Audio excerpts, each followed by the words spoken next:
What is up, you guys? Thanks so much for joining me today. It's your boy, the Finance Bro, and in today's episode, we will be taking a look at shares of Oracle, see if this is a good entry point for investors with new capital. As always, this is not investment or financial advice and is solely for entertainment purposes.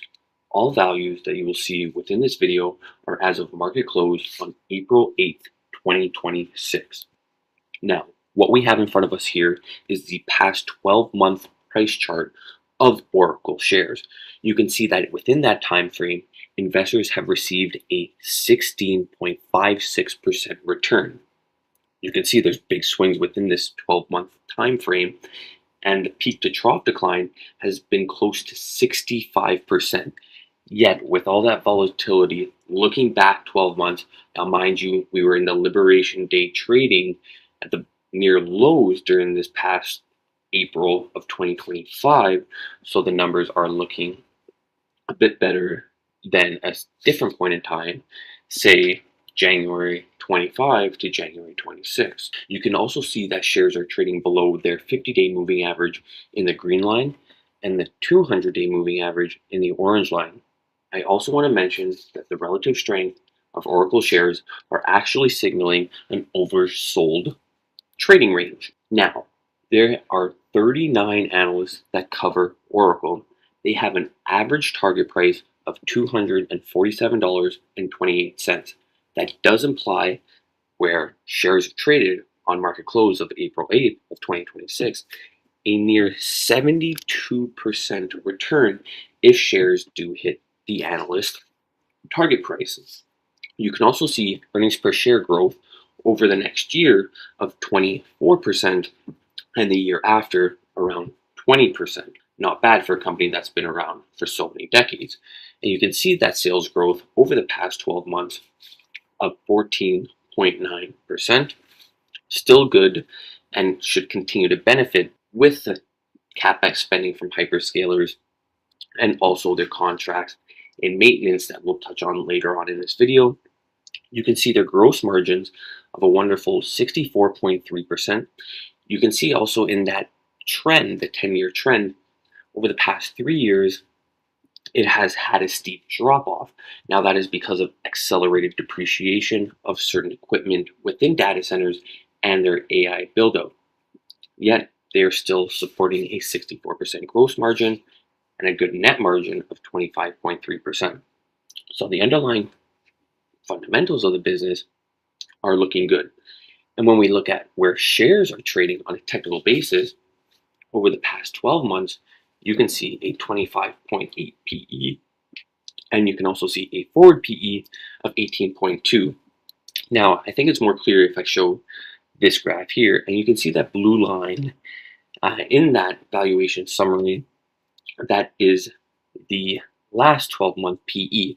And if you look at the first three rows, the last 12-month PE, the next 12-month PE, and the price to sales, in those rows, you will see that all those values where they're currently trading at, they are below their 5-year average and not too far off their 5-year low. We can take a look at the price to sales. Currently, shares are trading at a 6.5 price to sales ratio. The 5-year high is 17.3, the 5-year low is 4, and the average is 7.1. Shares are trading below the average and not too far off their low. And you can see in that graph, in terms of the PE, it is near, if not at, the 5-year low. Now, Oracle shares should continue to benefit from a favorable mix shift in the business, say cloud apps, OCI, and strategic hardware, which are fast-growing segments and are becoming a larger portion of the business, while declining business segments like hardware, for example, are becoming and making up a smaller portion of revenues. In fact, 70%, more than 70% of Oracle's total revenue today is reoccurring and renewable, say including maintenance on servers that they sold 5, 10, 15 years ago. That businesses are not purchasing newer servers, yet they're going to have to maintain their older servers, and even newer servers do need maintenance, at least on an annual basis. So this does add resiliency to Oracle's business model. And a premium multiple has been added to Oracle shares by analysts due to the relative stickiness of Oracle workloads among its enterprise customers and the opportunity to convert recent AI bookings and customer acquisitions into an improving revenue growth over time, partially offset by potential execution risks as it relates to standing up infrastructure, cloud capacity for AI training and inferencing. We saw that with Microsoft in that Azure cloud segment where they had supply constraints in a sense, and they had to divert a lot of resources internally, which did cause a drag on shares. Now, generative AI and AI generally is emerging for Oracle and the sector as a whole, a secular trend with the potential to drive incremental IT spending and growth across multiple segments of Oracle's business. Many vendors, like Oracle, have cited benefits from ongoing investments by businesses into AI technologies. While there is a general expectation of incremental spending going forward and towards AI, if spending were to accelerate beyond what is generally forecasted by Oracle in their most recent report and what analysts are predicting, if they're able to simply just capture a larger share than they expected, then the company may see additional revenue acceleration, which has positive impacts to shares and shareholders. Now, Oracle is actively investing in building out data centers. You can see that in the news all the time, and that's to support growth in Oracle Cloud Infrastructure Solutions.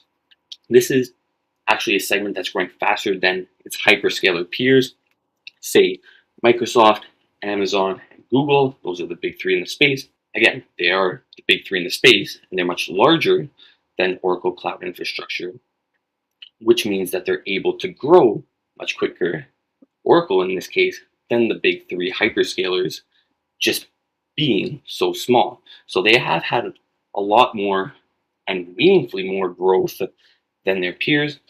And should Oracle's cloud infrastructure business maintain this and have a high rate growth over time, then total revenue growth may be better than expected over the next few quarters, which is what we want to see. Now, I want to mention that the shift to the post-pandemic environment, reduction in financial stimulus, especially in fiscal stimulus worldwide, and we'll use North America and Canada and the United States, and rising rates and geopolitical uncertainty.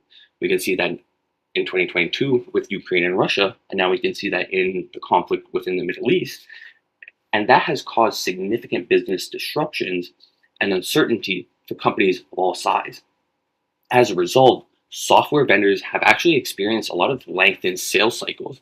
Instead of repurchasing those big ticket items, you look at it from a consumer's perspective, but you also have that businesses and CFOs and financial management of these companies are looking back, and instead of purchasing those new items, they're actually maintaining, which means they're going to have longer maintenance contracts with Oracle. They're already pre-built equipment, which actually has a lot of benefit to Oracle long term, and it actually, ironically, does increase barriers to entry for new entrants because Oracle will already have that first mover advantage and have those maintenance contracts longer term. Well, we also want to mention that this macroeconomic backdrop, if conflict in the Middle East per se does resolve itself in a shorter duration and shorter time frame, and the macroeconomic environment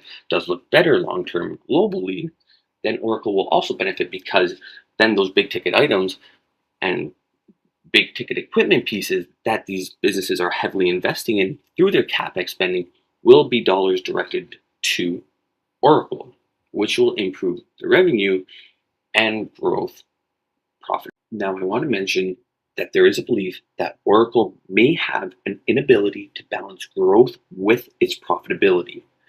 Oracle's cloud business is actually seeing strong traction.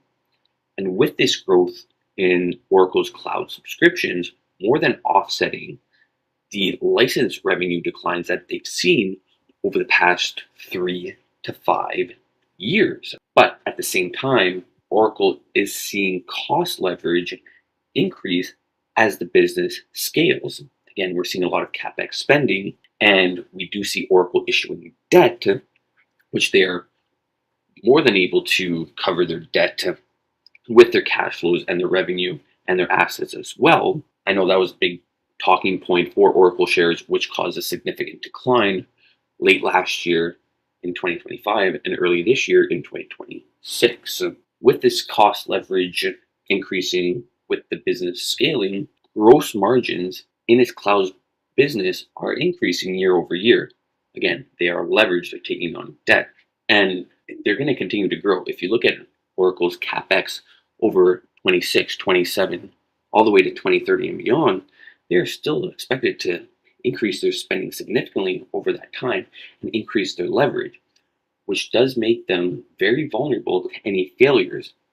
And if they fail to balance this growth with profitability, they could see even more downside declines than other non-leveraged companies and peers within the space. Now we have infrastructure as a service and platform as a service for Oracle, which has actually been, it is growing. I do want to mention that, slower than other segments within its business, and it's growing below the industry growth rates, which is not what we want to see.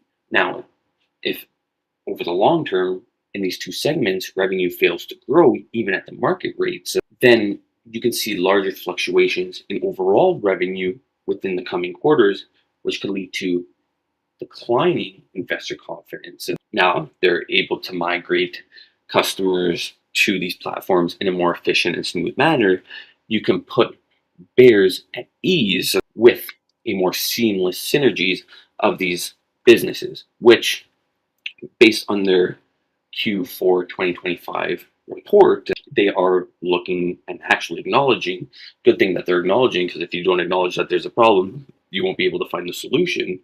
And we're glad to see that they do have a plan through 2027 to hopefully have better integration of these multiple segments. Now, a little sleeper side of Oracle is the autonomous database, which is technically, and it's a really cool segment of Oracle. The Oracle Autonomous Database is a fully managed cloud service platform that uses AI and language models to automate database tuning, security, backups, and updates without actual human intervention. It's expected to actually drive significant growth long term. It is a very new part of Oracle, and anything that's new is susceptible to hiccups down the road. If they're able to realize the potential of this, which personally I do believe they're able to long term, this will be a nice boost to overall revenue, cash flows, expand their margins, and expand earnings per share more than what's projected. Also, if this flops, they are investing, I'm not going to say heavily, but they are investing billions of dollars.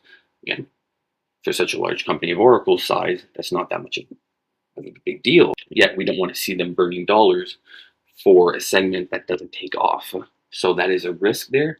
Yet the rewards in these situations with Oracle shares seems to outweigh the risk. Again, this is not investment or financial advice, and it's just for entertainment purposes. I do just want to provide you guys with some numbers and some facts here on both a bear and bull case. Please do hit that like and subscribe button. It does mean a lot to me, guys. Thank you. And please drop a comment down below if you do have any company. Leave the ticker, of course, and I'll be more than happy to take a look at it. I will be looking at buys and also sells as well. If you do feel that there are some stocks within the space, any sector, we're sector agnostic on this channel here. But if you do feel there is a stock that is also overvalued, that is a potential sell, we will also go and take a deep dive of their underlying fundamentals and also the shares technical trading. As always, thanks guys for making it to the end of the video. It's your boy, the Finance Bro. Hit that like and subscribe button and stay tuned for the next video. Thanks, guys.